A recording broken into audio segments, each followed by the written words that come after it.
नमस्कार साथियों, मैं हूं प्रियो भारत। डोजुमी सिविल में आप सभी का स्वागत है।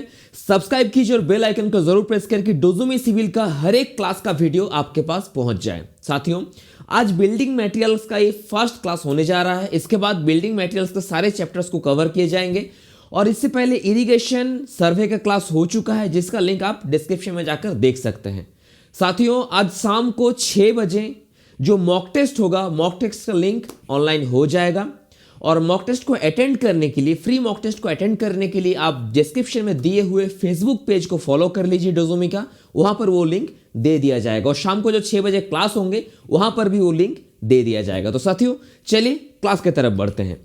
तो बिल्डिंग मटेरियल कंस्ट्रक्शन का अगर बात किया जाए तो बेसिकली हमारा जो अर्थ का फॉर्मेशन है, जो मटेरियल्स है, हम लोग कंक्रीट बनाए, चाहे आप कोई भी मोटर बनाए, चाहे आप ब्रिक बनाए, चाहे आप सीमेंट बनाए, बेसिकली अर्थ एंड मटेरियल से बनाया जाता है, अर्थ से ही लिया जाता है। ऐसा तो नहीं कि हम मंगल ग्रह से कोई मटेरियल लेके हम लोग बना रहे हैं, हो सकता है इन फ्यूचर बनाए भी।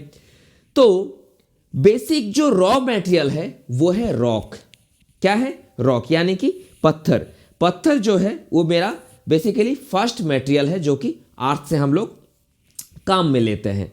और एक आज से लगभग 450 करोड़ साल पहले, 4.5 बिलियन ईयर्स पहले अर्थ का फॉर्मेशन हुआ था और एक लावा या मैग्मा से धीरे धीरे ठंडा होकर एक हार्ड स्ट्रेटा में, एक हार्ड सरफेस में डेवलप्ड हुआ, जिसको हम लोग रॉक कहते हैं। तो ये रॉक जो है ये बहुत प्रकार के हैं। रॉक जो है बहुत प्रकार के हैं। कौन कौन से? अब देखिए, रॉक को हम लोग, पत्थर को बेसिकली 3 प्रकार से डिवाइड कर सकते हैं। क्या क्या? जियोलॉजिकल तरीके से, फिजिकल तरीके से और केमिकल तरीके से। यानी कि इसका बनावट जो है, इसके तरीके से हम लोग 3 तरीके से इसको क्लासिफाइड कर सकते हैं: जियोलॉजिकल क्लासिफिकेशन, फिजिकल क्लासिफिकेशन और केमिकल क्लासिफिकेशन। तो जियोलॉजिकल क्लासिफिकेशन एक है, जियोलॉजिकल। दूसरा है मेरा फिजिकल। तीसरा है केमिकल। अब जियोलॉजिकल यानी कि जो भौगोलिक जो तत्व हैं उससे बने हैं, उस तरीके से बनाए हैं, उस तरीके से बनाया गया है। अब जियोलॉजिकल क्लासिफिकेशन मतलब जो जियोलॉजिकल एक्टिविटी है उससे डेवलप्ड हुआ है ये जियोलॉजिकल क्लासिफिकेशन।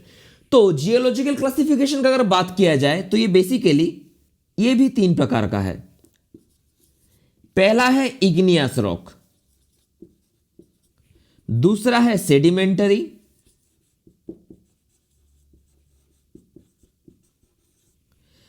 तीसरा है मेरा मेटामॉर्फिक।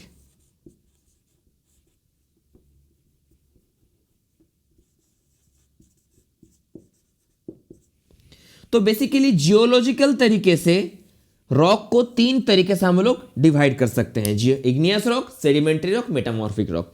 तो इग्नियस रॉक क्या है? बेसिकली जो मैग्मा या लावा ठंडा होकर, कूल होने के बाद, ठंडा होने के बाद जो सबसे पहला रॉक डेवलप्ड होता है, जो फॉर्मेशन होता है, that is known as igneous rock. ठीक हो गया बात? जैसे कि डोलराइट हो गया, ग्रेनाइट हो गया, ये सारे जो रॉक्स है ये है मेरा इग्नियस रॉक। ठीक है। दूसरा आ जाता है सेडिमेंटरी।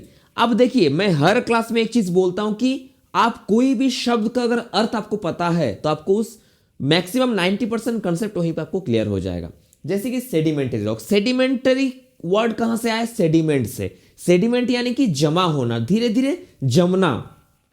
तो होता क्या है, इग्नियस रॉक के ऊपर मान लीजिए कोई ग्रेनाइट का एक पहाड़ है, उसके ऊपर बारिश हो रहा है, धूप पड़ रहा है, तो धीरे धीरे एक के बाद एक लेयर टूटते जाता है और फिर हवा के दबाव से, पानी के रेनफॉल के वजह से, पानी के बहाव के वजह से धीरे धीरे वो पत्थर दूसरी जगह जा पर जमता है। धीरे धीरे वहां पर जमने के बाद एक के बाद एक के बाद एक के बाद एक लेयर, मतलब ये 1 साल 2 साल का प्रक्रिया है, ये लाखों सालों का प्रक्रिया है, ये करोड़ों सालों का प्रक्रिया है। इस प्रक्रिया में धीरे धीरे इग्नियस रॉक का जो वो डस्ट पार्टिकल है या टूटा हुआ जो हिस्सा है, ये धीरे धीरे दूसरे जगह में जाकर जमता है और वहां पर क्या होता है, धीरे धीरे एक के बाद लेयर हो तो निचले लेयर के ऊपर क्या हो जाएगा? प्रेशर बनेगा, हीट डेवलप्ड होगा। फिर क्या हो जाता है, इग्नियस रॉक ट्रांसफर हो जाता है मेरा सेडिमेंटरी में, यानी कि वो सेडिमेंटरी रॉक बन जाता है ना, धीरे धीरे। अब सेडिमेंट्री रॉक को आप अगर निकालें नहीं, बेसिकली आज से 1 करोड़ साल पहले या 10 लाख साल पहले कौन निकालता? आजकल हम लोग निकाल रहे हैं कि मार्बल से घर बना रहे हैं, ग्रेनाइट से घर बना रहे हैं। आज से 1 करोड़ साल पहले कौन बनाता? तो बेसिकली सेडिमेंट्री रॉक के ऊपर फिर वो हीट और प्रेशर कंटिन्यू होता गया धीरे धीरे, ये फिर बनता गया मेरा मेटामॉर्फिक रॉक, है ना। तो इग्नियस से बनता है सेडिमेंटरी, सेडिमेंटरी से बनता है मेटामॉर्फिक। अब इग्नियस रॉक जो है ये भी मेरा है 3 प्रकार का। इग्नियस रॉक भी बेसिकली 3 प्रकार का है। कौन कौन सा है भाई? पहला है मेरा प्लूटोनिक, दूसरा है मेरा हाइपाबेसल,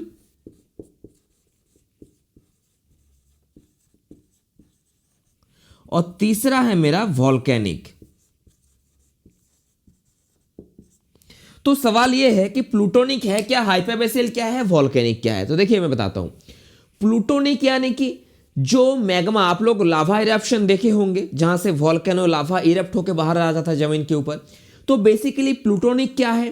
प्लूटोनिक वो रॉक है मेरा जो लावा, बेसिकली क्या है, जो अर्थ का फॉर्मेशन है, अर्थ का धीरे धीरे लेयर के बाद लेयर, एकदम कोर में क्या है, मैग्मा अभी भी है अर्थ के कोर में। तो अर्थ के कोर से मैग्मा जो कोर है वहां से थोड़ा बाहर आ जाएगा तो क्या होगा, ठंडा हो जाएगा थोड़ा सा, है ना। जैसे कि चूल्हा में देखिएगा कोई सब्जी पकता है, अगर सब्जी को आप एकदम, चूल्हा को एकदम कम हीट कर दीजिएगा तो क्या होगा, एकदम ऊपरी सतह जो होगा कढ़ाई के जहां पे सब्जी रखा हुआ पे थोड़ा सा टेम्परेचर कम होगा comparing with the bottom one. एकदम निचले हिस्से से ऊपरी हिस्सा में टेम्परेचर कम हो गया वहां पर। तो ठीक उसी तरह मैग्मा अगर कोर से बाहर आ गया, अब कोर से थोड़ा सा बाहर आने के बाद एकदम बाहर नहीं आ पाया लेकिन वहां से निकल गया कोर से, अब बीच में फंसा हुआ है स्ट्रॉ में, तो वहां पे धीरे धीरे धीरे धीरे जमता है, हीट है वहां पर भी, टेम्परेचर वहां भी ज्यादा है लेकिन कंपेयरिंगली कम है टू द कोर। तो धीरे धीरे क्या होता है, बहुत टाइम के साथ साथ वो जमने लगता है और वो बनता है मेरा प्लूटोनिक। ठीक है, वो मेरा बन जाता है प्लूटोनिक। अब प्लूटोनिक बहुत साल लग जाता है बनने में क्योंकि टेम्परेचर वहां उतना भी कम नहीं है, तो इसीलिए उसका जो ग्रेन साइज है, जो ग्रेन का साइज है वो लार्ज ग्रेन होगा। यानी कि इसका आप क्या है, slow cool and large grain, ये फीचर्स है किसके, ये फीचर्स है प्लूटोनिक रॉक के। प्लूटोनिक रॉक क्या क्या होता है, कूलिंग मेथड जो है बहुत ही स्लो है, और कूलिंग मेथड स्लो भी है, और मेरा ग्रेन साइज जो है वो ग्रेन साइज बहुत ही मेरा लार्ज है। दूसरा आ जाता है हाइपाबेसल। हाइपाबेसल क्या है, हाइपाबेसल उतना भी, मतलब इग्नियस रॉक का जो प्लूटोनिक वर्जन है यानी कि वो एकदम डेप्थ में है, एकदम गहराई में वो ठंडा हो रहा है। हाइपाबेसल जो है उतना भी डेप्थ में नहीं, जस्ट जमीन के जस्ट नीचे, एकदम बाहर नहीं आ पाया, जस्ट नीचे। तो इसका फंक्शन क्या हो जाता है, medium cool, medium cool and mid grain. इसका जो साइज है, ग्रेन साइज, ये मीडियम साइज का होता है ना। तो ये मीडियम साइज का होता है, medium cooled and grain, mid grain. आप शायद सोच रहे होंगे कि मैं वैसे गोल गोल कैसे घूम गया, बेसिकली क्या है, ये माइक फंस गया था पैर में। हाँ, तो ये प्लूटोनिक हो गया, स्लो कूल्ड, धीरे धीरे कूलिंग होता है, ग्रेन का साइज जो है वो लार्ज होगा, लार्ज साइज ग्रेन होगा, और इसका जो है मीडियम कूल है और मीडियम ग्रेन साइज है। वॉल्केनिक, वॉल्केनिक वर्ड आया है वॉल्केनो से, वॉल्केनो यानी कि जो लाभा बाहर आ जाता है जिस मुख से, वो कहता है वॉल्केनो, बोलते हैं वॉल्केनो इरप्शन होता है, बोला जाता है ये। तो एकदम से बाहर आ जाता है, तो मान के चलिए जहां पे टेम्परेचर था 10,000 15,000 डिग्री सेल्सियस, जिसके जितना टेम्परेचर में एक पत्थर, बेसिकली तो पत्थर ही है, भीतर बहुत सारा मेटलिक जो है, मेटल है, पत्थर है, तो वो लिक्विड स्टेट में चला जाता है। अचानक से अगर टेम्परेचर में आ गया, ऐसे टेम्परेचर में 20 डिग्री 22 डिग्री 10 डिग्री, अभी बिहार में जैसे चल रहा है 8 डिग्री 10 डिग्री चल रहा है, तो ऐसे टेम्परेचर में अगर आ जाता है तो क्या होता है, तुरंत ठंडा हो जाता है। तुरंत ठंडा होने की वजह से इसका जो ग्रेन साइज होगा वो बहुत ही फाइन ग्रेन होता है। तो इसका फीचर्स क्या है, इमीडिएट कूल या फास्ट कूल बोल सकते हैं हम लोग इसको, एंड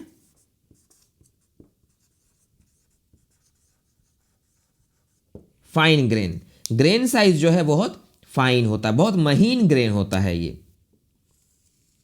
तो ये तीनों चीज आप याद रख लीजिए, ठीक है, प्लूटोनिक, हाइपोबैसियल और वॉल्केनिक। अब सेडिमेंट्री रॉक, मेटामॉर्फिक तो आपको पता ही है। सेडिमेंट्री के जैसे एक एग्जांपल हम लोग ले सकते हैं, क्या सेडिमेंट्री के एग्जांपल हम लोग ले सकते हैं, जैसे कि मान के चलिए clay stone. Clay stone metamorphic में बन जाता है फिर स्लेट, या स्लेल है, सेल बन जाता है मेरा स्लेट। स्लेट जो हम लोग स्लेट में लिखे हैं, बचपन में जो लिखे हैं हम लोग स्लेट में,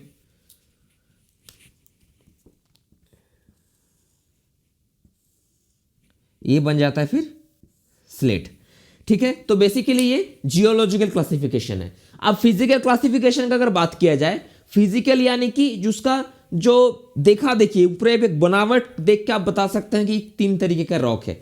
तो यहां पर भी फिजिकल क्लासिफिकेशन भी ये 3 प्रकार का है। क्या क्या है भाई? पहला है मेरा स्ट्रेटिफाइड,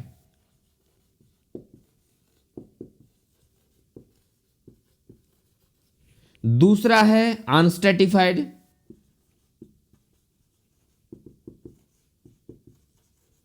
और तीसरा है फॉलिएटेड।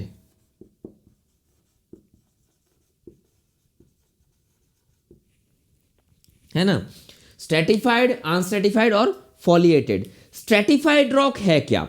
बेसिकली स्ट्रेटिफाइड यानी कि जिस रॉक का लेयरिंग, लेयर एक के बाद एक लेयर जमता है ना, सेडिमेंट्री रॉक में क्या होता है, एक के बाद एक लेयर जमता है। तो स्ट्रेटिफाइड रॉक में वो जो लेयरिंग सिस्टम है, वो जो लेयर कंप्लीटली दिखता है, वो स्ट्रेटिफाइड रॉक में वो लेयर दिखता है। मैं इमेज लगा दे रहा हूं, आप स्क्रीन पे देख सकते हैं कि स्ट्रेटिफाइड रॉक में आप एक के बाद एक लेयर आप देख सकते हो, आप उसको लेयर को अलग कर सकते हो चाहे तो इसको कहते हैं स्ट्रेटिफाइड रॉक। स्ट्रेटिफाइड रॉक में बेसिकली सेडिमेंट्री रॉक आ जाता है जिसका आप लेयरिंग कर सकते हो, ठीक है। अनस्ट्रेटिफाइड रॉक क्या है? स्ट्रेटिफाइड रॉक का फीचर क्या क्या है? स्ट्रेटिफाइड रॉक का फीचर है बेसिकली, स्ट्रेटिफाइड रॉक आप लेयरिंग कर सकते हो, क्लियर लेयर बाउंड्री इसका फीचर है। अनस्ट्रेटिफाइड क्या है? Unstratified basically most of the sedimentary rock, ये जो है स्ट्रेटिफाइड रॉक में आ जाता है। अनस्ट्रेटिफाइड रॉक यानी कि जिसको आप लेयरिंग नहीं कर सकते, एक कंपैक्ट है, हर एक ग्रेन कंपैक्ट है, ठीक है ना। उसका भी मैं इमेज लगा दे रहा हूं स्क्रीन पे। अनस्ट्रेटिफाइड रॉक बेसिकली जितने सारे इग्नियस रॉक है वो आ जाता है अनस्ट्रेटिफाइड रॉक में। फीचर क्या है इसका? कंपैक्ट इन ग्रेन, ठीक है, जैसे क्वार्ट्जाइट, जैसे बेसल्ट, ठीक है, ग्रेनाइट, ये सब जो है अनसर्टिफाइड है। फॉलिएटेड क्या है? फॉलिएटेड बेसिकली कभी कभी आप लेयरिंग कर सकते हो, कभी कभी आप लेयरिंग नहीं कर सकते हो। बेसिकली एक एंगल से आप उसको लेयर को शायद देख भी पाओ कि यहाँ पे एक अलग टाइप का स्टोन दिख रहा है, थोड़ा सादा सादा सा, ऊपर से थोड़ा काला सा रॉक है, नीचे से थोड़ा सा लाल पीला है, यानी कि आप उसका लेयरिंग तो देख तो सकते हो, लेकिन ज्यादा ही कंप्रेस्ड होने के कारण वो फॉलिएटेड हो चुका है। आप उसको कभी कभी अलग कर सकते हो, कभी कभी नहीं कर सकते हो। नॉन कंपैक्टेड या फिर आप बोल सकते हो non clear layer boundaries rocks है ये फॉलिएटेड। तो नॉन बाउंड्रीज रॉक जो होता है वो फॉलिएटेड होता है। मोस्टली जो है आप इसको पार्शियली लेयरिंग कर सकते हो, पार्शियली लेयर विजिबल, ठीक है। मोस्टली जैसे मार्बल हो गया, यानी कि मोस्टली जो मेरा मेटामॉर्फिक रॉक है वो आ जाता है आपका फॉलिएटेड रॉक में, ठीक है। तो ये तो हो गया फिजिकल क्लासिफिकेशन। तो जियोलॉजिकल में क्या क्या है? Igneous, sedimentary, metamorphic. इग्नियस में आ जाता है प्लूटोनिक, हाइपोबैसियल, वोल्केनिक। फिजिकल में आ जाता है स्ट्रेटिफाइड, अनस्ट्रेटिफाइड, फॉलिएटेड। स्ट्रेटिफाइड में क्या क्या फीचर है? क्लियर लेयर आप देख सकते हैं, बाउंड्री देख सकते हैं। अनस्ट्रेटिफाइड में क्या है? कंपैक्ट ग्रेन होता है, जैसे कि इग्नियस रॉक में उसका आप लेयरिंग नहीं कर सकते। फॉलिएटेड में क्या है कि पार्शियल आप देख सकते हो, कभी कभी नहीं भी देख सकते हो, दिखाई शायद दे भी दे लेकिन आप उसको अलग नहीं कर सकते, that is known as foliated rock. अब आ जाते हैं तीसरे में जो कि है मेरा केमिकल क्लासिफिकेशन।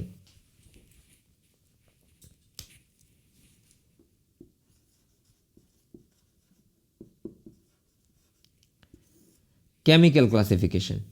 ये हो गया मेरा जियोलॉजिकल, ये हो गया मेरा फिजिकल। अब बात करते हैं केमिकल क्लासिफिकेशन का। केमिकल क्लासिफिकेशन का बात किया जाए यानी कि इसका इनर जो मॉलिक्यूल है, जो केमिकल बॉन्डिंग है, ठीक है ना, उससे डिपेंड करके हम लोग 3 तरीके से इसको डिवाइड कर सकते हैं। क्या क्या? सबसे पहला है आर्गेलिसियस,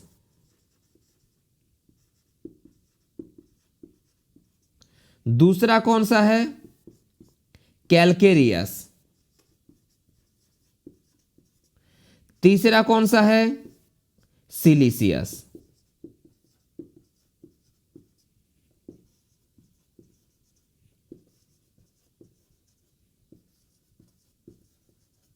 ठीक है ना, तो 3 तरीके का केमिकल क्लासिफिकेशन है, आर्गेलिसियस, कैलकेरियस और सिलिसियस। मैं फिर रिपीट करना चाहूंगा, शब्द का अगर आपको अर्थ पता है तो आपको समझ में आ चुका होगा। आर्गेलिसियस यानी कि जिसका मेन कंपोनेंट है एल्यूमिना, ठीक है ना, जिस रॉक का मेन कंपोनेंट है एल्यूमिना, जैसे कि क्ले स्टोन, जैसे कि स्लेट, जैसे कि शेल, इसका मेन कंपोनेंट है एल्यूमिना। तो आर्गेलिसियस रॉक वो रॉक है जिसका मेन कंपोनेंट है एल्यूमिना, जैसे कि slate, shell, clay stone,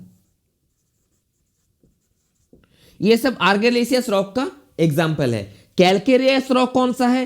calcareous rock वो रॉक है जिसका मेन कंपोनेंट जो है कैल्शियम कार्बोनेट है। तो आर्गेलिसियस रॉक कौन सा है? केमिकल, देखिए बहुत प्रकार का पत्थर होते हैं हमारे नेचर में। बेसिकली 3 प्रकार का केमिकल क्लासिफिकेशन है, आर्गेलिसियस, कैलकेरियस या सिलिसियस। आर्गेलिसियस कौन सा है? जिसका मेन कंपोनेंट जो है वो है एल्यूमिना। एल्यूमिना जिसका मेन कंपोनेंट है, कलर में थोड़ा सा ब्लैकिश टाइप का होगा, जैसे कि स्लेट, जिस स्लेट में हम लोग लिखते हैं, बचपन में लिखते थे हम लोग स्लेट में। तो स्लेट हो गया, शेल हो गया, आपका क्लेस्टोन हो गया, ये है एक प्रकार का आर्गेलिसियस रॉक। कैलकेरियस रॉक कौन सा है? जिसका मेन कंपोनेंट है कैल्शियम कार्बोनेट। कैल्शियम कार्बोनेट थोड़ा सा व्हाइटिश टाइप का कलर देता है, जैसे कि लाइमस्टोन, जैसे कि मार्बल। ये हुआ मेरा कैलकेरियस रॉक का एग्जांपल। तो इसका मेन कंपोनेंट कौन सा होगा? Calcium carbonate. एग्जांपल कौन सा है? Marble, limestone. सिलिसियस रॉक कौन सा है? सिलिसियस रॉक वो रॉक है जिसका मेन कंपोनेंट है सिलिका। सिलिका यानी कि बालू टाइप का, जैसे कि सैंडस्टोन, क्वार्ट्जाइट, ये सब जो है सिलिसियस रॉक का एग्जांपल है। तो सिलिसियस रॉक का मेन कंपोनेंट है सिलिका, जैसे कि क्वार्ट्जाइट। देखिए क्वार्ट्ज एक अलग चीज है, क्वार्ट्ज एक प्रकार का मिनरल है, क्वार्ट्जाइट स्टोन है। तो क्वार्ट्जाइट या सैंडस्टोन, यह है मेरा सिलिसियस रॉक का एग्जांपल। तो टोटल रॉक का क्लासिफिकेशन मैं यहां दे चुका हूं। देखिए बेसिकली पत्थर जो है, मैं फिर से राउंड अप कर देता हूं। बेसिकली पत्थर जो है 3 प्रकार से हम लोग क्लासिफाइड कर सकते हैं नेचर में पत्थर को, जियोलॉजिकल, फिजिकल और केमिकल। जियोलॉजिकल क्लासिफिकेशन में पत्थर 3 प्रकार के हैं, igneous, sedimentary, metamorphic. Physical classification में भी 3 प्रकार के हैं, स्ट्रेटिफाइड, अनस्ट्रेटिफाइड, फॉलिएटेड। अब केमिकल क्लासिफिकेशन में पत्थर 3 प्रकार के हैं, आर्गेलिसियस, कैलकेरियस और सिलिसियस। अब इग्नियस रॉक कौन कौन सा है? इग्नियस रॉक में भी 3 प्रकार का है, प्लूटोनिक, हाइपरबेसियल, वोल्केनिक। प्लूटोनिक कौन सा है? जो कि एकदम जमीन के एकदम बहुत नीचे है, वहां पे ठंडा होकर बन रहा है और धीरे धीरे स्लो कूलिंग होने के कारण इसका ग्रेन साइज जो है बहुत बड़ा साइज का ग्रेन होता है। ऐसा ही बड़ा ही नहीं, इतना बड़ा बड़ा साइज का ग्रेन उतना भी नहीं, लेकिन थोड़ा सा कोर्स ग्रेन होता है। हाइपरबेसियल थोड़ा सा जमीन के जस्ट नीचे ठंडा होता है, दैट इज इसके कारण धीरे धीरे कूलिंग होता है। और इसका ग्रेन साइज जो है मीडियम ग्रेन का है। एकदम वॉल्केनिक यानी कि जो जमीन के ऊपर आ चुका है, that is volcanic rock and it's immediate cool and the size of grain is very fine. अब आ जाते हैं सेडिमेंटरी में। सेडिमेंटरी बेसिकली क्लेस्टोन सेल जो धीरे धीरे जमता है, जम के बनता है जो इफेक्ट के बाद, और फिर उसके ऊपर हीट और प्रेशर बढ़ने के बाद बनता है मेटामॉर्फिक रॉक। फिजिकल क्लासिफिकेशन में स्ट्रेटिफाइड रॉक बेसिकली जितने प्रकार का मेरा सेडिमेंटरी रॉक है वो स्ट्रेटिफाइड कहलाता है, जहां पे आप कंप्लीटली लेयर जो है एक के बाद एक लेयर जमता है, तो लेयर आप देख सकते हो। अनस्ट्रेटिफाइड में आप नहीं देख सकते, कॉम्पैक्ट ग्रेन होता है, जैसे कि इग्नियस रॉक। इग्नियस रॉक में कोई लेयर नहीं होता। फॉलिएटेड रॉक क्या है? जो कि पार्शियली लेयरिंग है, कभी कभी आप लेयर समझ सकते हो लेकिन उसको अलग नहीं कर सकते, एंगुलर में टूट सकता है, जैसे कि मेटामॉर्फिक रॉक, आप लेयर देख तो सकते हो लेकिन तोड़ नहीं सकते आसानी से, वो है मेरा फॉलिएटेड रॉक। केमिकली 3 प्रकार का है, आर्गिलेशियस, कैलकेरियस, सिलिशियस। आर्गिलेशियस यानी कि एल्यूमिना जैसे कि स्लेट, शेल और मेरा क्ले स्टोन। कैलकेरियस यानी कि जिसका मेन कंपोनेंट है कैल्शियम कार्बोनेट जैसे कि मार्बल और लाइमस्टोन। सिलिशियस यानी कि जिसका मेन कंपाउंड है सिलिका जैसे क्वार्ट्जाइट और सैंडस्टोन। तो ये चीजें आपको याद रखना है, आप स्क्रीनशॉट ले लीजिए, ये बहुत काम का चीज है। देखिए अब बात करते हैं ब्रिक्स की। बेसिकली ब्रिक जो है बहुत प्रकार के ब्रिक्स अवेलेबल हैं। आर्थेन ब्रिक्स है, सीमेंट ब्रिक है, फ्लाई एश ब्रिक है, हॉलो ब्रिक है, वो तो शेप के ऊपर हो गया, लेकिन बेसिकली मटेरियल से हम लोग 3 प्रकार के ब्रिक हम लोग काम में लेते हैं।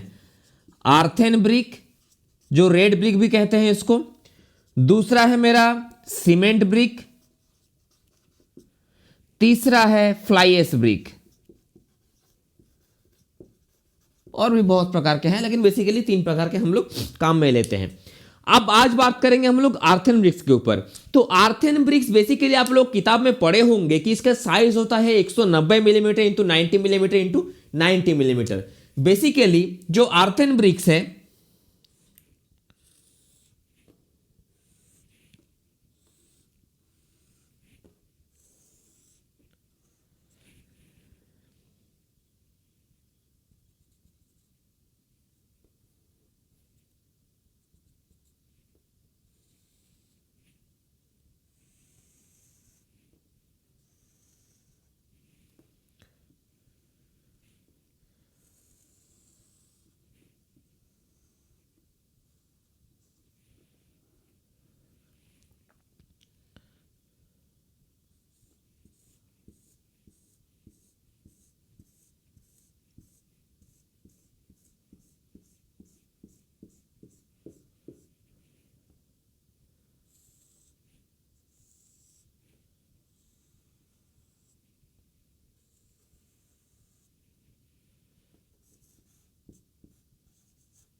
बेसिकली ये जो ब्रिक्स है, ब्रिक्स के ऊपर को इसको क्या कहा जाता है? फ्रॉग, ठीक है ना, फ्रॉग कहा जाता है, मेंढक नहीं, फ्रॉग कहा जाता है। बेसिकली इसका काम क्या है? एक तो आप कंपनी का नाम डाल सकते हो, दूसरा क्या है, ये के ऊपर जो दूसरा ब्रिक हम प्लेस करेंगे तो इसके ऊपर जो ब्रिक होगा उसका बॉटम और इसका टॉप में रहेगा, तो एक बॉन्डिंग क्रिएट होता है। यहां पे आप सीमेंट डालिएगा, मोटर उसके ऊपर कीजिएगा। तो बेसिकली जो नॉर्मल ब्रिक होते हैं, जो हमारा जो किताब में हम लोग पढ़े हैं, उसका साइज क्या है? 190 मिलीमीटर, ये 190, ये 90 मिलीमीटर, और ये जो डेप्थ है ये भी 90 मिलीमीटर है ना, देख लीजिए।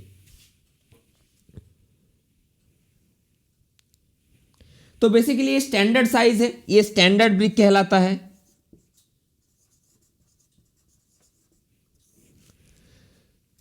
ये स्टैंडर्ड ब्रिक है। अब इसके अलावा एक और ब्रिक है, क्या क्या? स्टैंडर्ड ब्रिक को छोड़ के एक और ब्रिक होता है जिसको हम लोग कहते हैं मॉड्यूलर ब्रिक। स्टैंडर्ड ब्रिक को छोड़ के हम लोग कह सकते हैं मॉड्यूलर ब्रिक। तो स्टैंडर्ड ब्रिक और मॉड्यूलर ब्रिक का साइज क्या है? ये तो स्टैंडर्ड ब्रिक का साइज हो गया। मॉड्यूलर ब्रिक का साइज होगा थोड़ा सा स्लाइटली अलग। क्या क्या? उसका मॉड्यूलर जो ब्रिक है, तो स्टैंडर्ड ब्रिक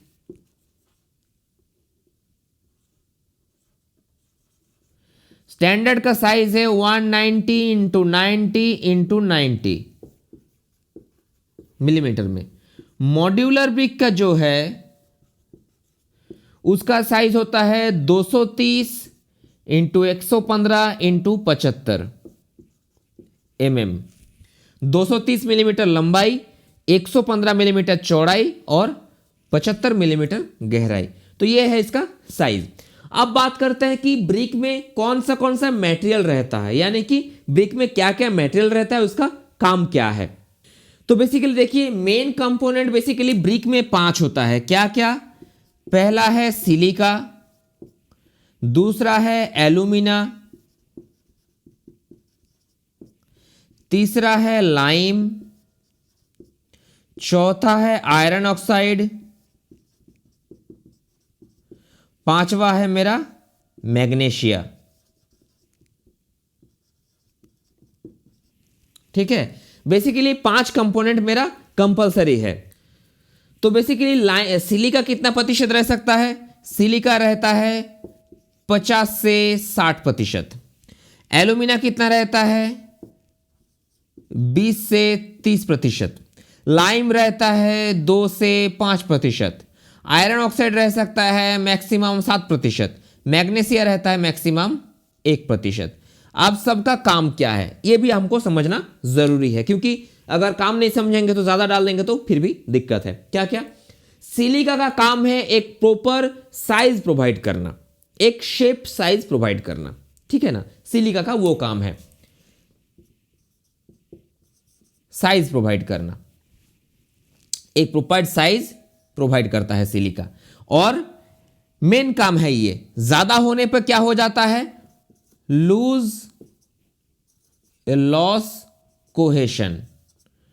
ज्यादा डाल देंगे तो क्या हो जाएगा? टूट जाएगा, ईंटा टूट सकता है, क्योंकि बालू ज्यादा डाल देंगे तो क्या होगा? वो प्लास्टिसिटी रहेगा नहीं, टूट जाएगा। एल्यूमिनियम का काम क्या है? बॉन्डिंग बनाए रखना, यानी कि इंपर्ट प्लास्टिसिटी। ज्यादा डाल देंगे तो क्या हो जाएगा? रैप हो जाएगा और क्रैक हो जाएगा, यानी कि ज्यादा डालेंगे तो टेढ़ा मेढ़ा हो जाएगा। ज्यादा क्ले डालने से क्या होता है? टेढ़ा मेढ़ा हो जाता है। लाइम का काम क्या है? बेसिकली इसका काम है बहुत सारा है, स्ट्रेंथ प्रोवाइड करता है, बॉन्डिंग बनाता है, लेकिन बेसिक मेन काम जो है मेरा हेल्प्स इन बर्निंग। ज्यादा डालने से क्या होगा? ओवर बर्न, ठीक है। आयरन ऑक्साइड का काम क्या है? एक रेड कलर प्रोवाइड करना और स्ट्रेंथ डेवलप करना। मैग्नीशिया का काम भी क्या है? वही, ठीक है ना। बेसिकली आपको समझना यह जरूरी है कि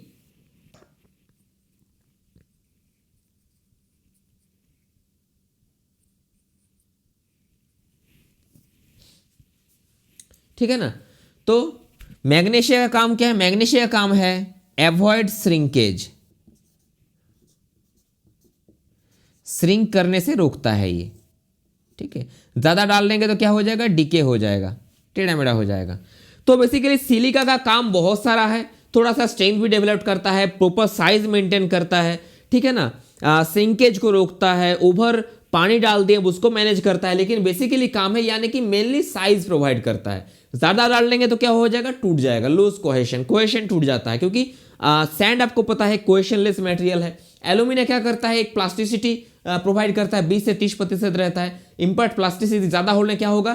क्रैक हो जाएगा, रैप हो जाएगा। लाइम क्या करता है? बार्निंग, जलने में मदद करता है, और ज्यादा डालने तो ओवर बर्न हो जाएगा। बेसिकली लाइम क्या करता है ना कि चिमनी में जब जलाया जाता है, ठीक है ना, 2 तरीके से जलाया जाता है, आपको पता ही है। एक होता है किल्न बर्न, एक होता है क्लैम बर्निंग, ठीक है ना, यानी कि जो चूल्हा में जलाया जाता है, एक होता है खुले में हम लोग जला देते हैं काठ कोयला वगैरह डाल के।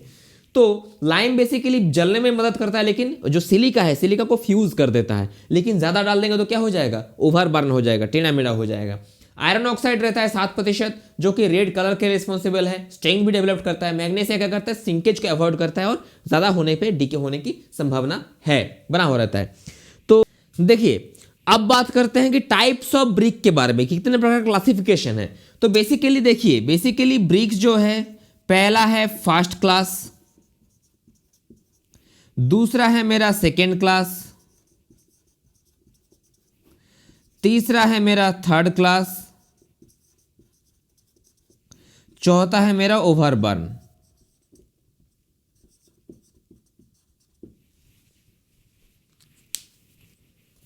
तो बेसिकली मेरा फर्स्ट क्लास का क्वालिटी क्या होगा?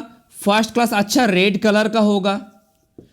दोनों फर्स्ट क्लास ब्रिक को स्ट्रक कराइएगा, ठोकिएगा तो क्या होगा? थोड़ा सा मेटालिक साउंड आएगा। और 24 घंटे पानी में डुबो के रखिएगा तो 10 से 12% से ज्यादा वाटर को एब्जॉर्ब नहीं करेगा। सेकेंड क्लास ब्रिक भी लाइट रेड कलर का होता है, ठीक है, और ये 12 से 15% तक वाटर एब्जॉर्ब कर सकता है after 24 hours of immersing in normal temperature water. Third class जो है ऑरेंज कलर का होता है, और ये 15 से 24 या 25% तक वाटर को एब्जॉर्ब करता है। ओवरबर्न जो है ये dark red oblique brown oblique black colour का होता है। ये बेसिकली फाउंडेशन वगैरह में सोलिंग करने के लिए इस्तेमाल किया जाता है। तो बेसिकली मेरा 4 प्रकार का ब्रिक है, first class, second class, third class और ओवरबर्न ब्रिक। नेक्स्ट क्लास हम लोग समझेंगे कि इसका डिटेलिंग क्या है, यानी कि इसका ब्रिक का टेस्ट क्या क्या है, कौन कौन सा तरीके से हम लोग ब्रिक को टेस्ट कर सकते हैं, ठीक है ना, सारा चीज़ों को हम लोग जानेंगे। अभी डिस्कशन करते हैं सीमेंट के बारे में। देखिए हम लोग एंशियंट टाइम में हम लोग बहुत सारा प्रकार का मोटर हम लोग इस्तेमाल कर चुके हैं। जैसे कि हम लोग इस्तेमाल करते थे बहुत पहले क्ले मोटर, उसके बाद हम लोग लाइम मोटर इस्तेमाल करते हैं, आज के डेट पे हम लोग इस्तेमाल करते हैं सीमेंट। तो सीमेंट बेसिकली एक प्रकार का बाइंडिंग मटेरियल है ना। सीमेंट एक प्रकार का बाइंडिंग मटेरियल है। बेसिकली बहुत प्रकार का सीमेंट है, मार्केट में अवेलेबल है। सीमेंट का बहुत सारा चीज़ें हैं, लेकिन डिटेल में जाने से पहले हम लोग देखते हैं कि सीमेंट में कौन सा कंपोजिशन है। लाइम रहता है, सिलिका रहता है, एल्यूमिना रहता है, जो कि 3 मेन कंपोनेंट है। उसके अलावा आयरन ऑक्साइड रहता है, एल्काली रहता है,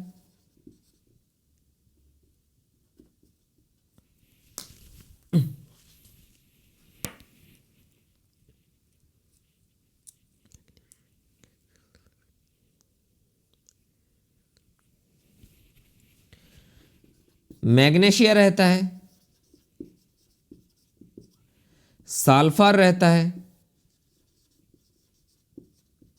ये सारा बहुत सारा कंपाउंड रहता है। Mainly lime, silica, alumina, iron oxide, ये सब मेनली कंपाउंड है।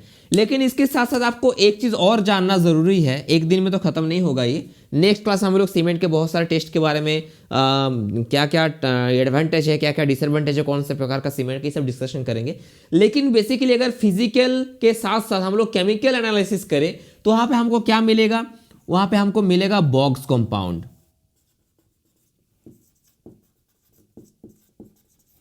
बॉक्स कंपाउंड यानी कि बॉक्स नाम का एक व्यक्ति थे ऑब्वियसली, जो कि सिविल इंजीनियर थे। उन्होंने डिस्कवर किया, उन्होंने देखा कि वहाँ पे क्या रहता है, ट्राइकैल्शियम सिलिकेट C3S, और रहता है डाइकैल्शियम सिलिकेट C2S, और रहता है ट्राइकैल्शियम एल्यूमिनेट C3A, और रहता है टेट्राकैल्शियम एल्यूमिनोफेराइट C4AF। ये चारों कंपाउंड रहता है बॉक्स कंपाउंड में। ट्राइकैल्शियम, डाइकैल्शियम, टेट्राकैल्शियम एल्यूमिनेट और टेट्राकैल्शियम एल्यूमिनोफेराइट। तो बेसिकली चारों कंपाउंड का काम क्या है, जब भी आप सीमेंट के साथ पानी ऐड किए, वाटर ऐड किए, तो ये सारे कंपाउंड वही है जो कि रिएक्शन करता है। रिएक्शन करने के बाद आपको स्ट्रेंथ डेवलप होता है। तो बेसिकली ये 4 कंपाउंड जो है स्ट्रेंथ के लिए रिस्पॉन्सिबल हैं। इसको आप नोट डाउन कर ले।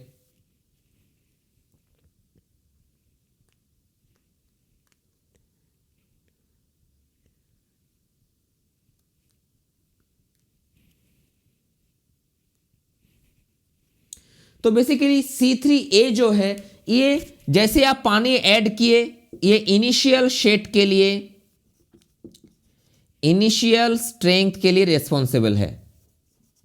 यानी कि इनिशियली C3A जो है, ये वाटर ऐड करने के बाद C3A एक्टिवेट हो जाता है और आपको स्ट्रेंथ डेवलप करवाता है। बेसिकली 24 घंटे में इसका काम खत्म हो जाता है, 24 आवर्स में। उसके बाद काम शुरू होता है C2S का, जो कि बेसिकली 7 दिन तक काम करता है। उसके बाद काम शुरू होता है C3S का, जो कि बेसिकली 7 दिन से लेकर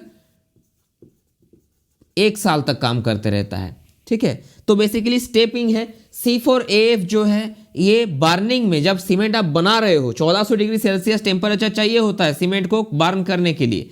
1400 डिग्री सेल्सियस टेम्परेचर जब आप सीमेंट को बर्न कर रहे हो तो जलने में मदद करता है और एक टेम्परेचर को मेंटेन करता है। वो कौन सा है, C4AF। ये क्लिंकर में मेंटेन टेम्परेचर, मेंटेन हीट या टेम्परेचर इन क्लिंकर, क्लिंकर में टेम्परेचर को मेंटेन करता है। तो सबसे इनिशियल स्ट्रेंथ क्वेश्चन आ सकता है MCQ कि C3A या इनिशियल स्ट्रेंथ डेवलप कौन करता है ना, C3A। उसके बाद कौन सा है, C2S, जो कि 7 दिन तक करता है। उसके बाद है C3S, ट्राइकैल्शियम सिलिकेट, जो कि 7 दिन से 1 साल तक या 1.5 साल तक काम करते रहता है। C4AF जो क्या करता है, मेंटेन टेम्परेचर। तो बेसिकली एक ओवरव्यू है बिल्डिंग मटेरियल कंस्ट्रक्शन का। नेक्स्ट क्लास से हम लोग समझेंगे कि ब्रिक्स का क्या क्या स्ट्रेसेस, क्या क्या टेस्ट हैं, सीमेंट का क्या क्या टेस्ट है, कौन से जगह में हम लोग क्या क्या सीमेंट इस्तेमाल कर सकते हैं, कौन सा जगह में हम कौन सा सीमेंट इस्तेमाल नहीं कर सकते हैं। आप कंक्रीट में डिटेल में हम लोग चलेंगे, ठीक है ना। शाम को आज एग्जाम का जो लिंक है वो ऑनलाइन हो जाएगा, आप जरूर अटेंड करें, और शाम को 6 बजे का क्लास भी आप अटेंड जरूर करें। हर दिन क्लास नहीं ले पा रहे थे, लेकिन उम्मीद है कि क्लास कंटिन्यू हो पाए, बस तो हम हर दिन ही कहते हैं, ठीक है, कोशिश करते हैं। और जुड़े रहिए सिविल इंजीनियरिंग डोजोमी सिविल के साथ। अपने दोस्तों के साथ इस चैनल को सब्सक्राइब करने के लिए चैनल को शेयर कीजिए, अपने नॉलेज को बढ़ाते रहे। मिलते हैं शाम के क्लास में। जय हिंद, जय भारत।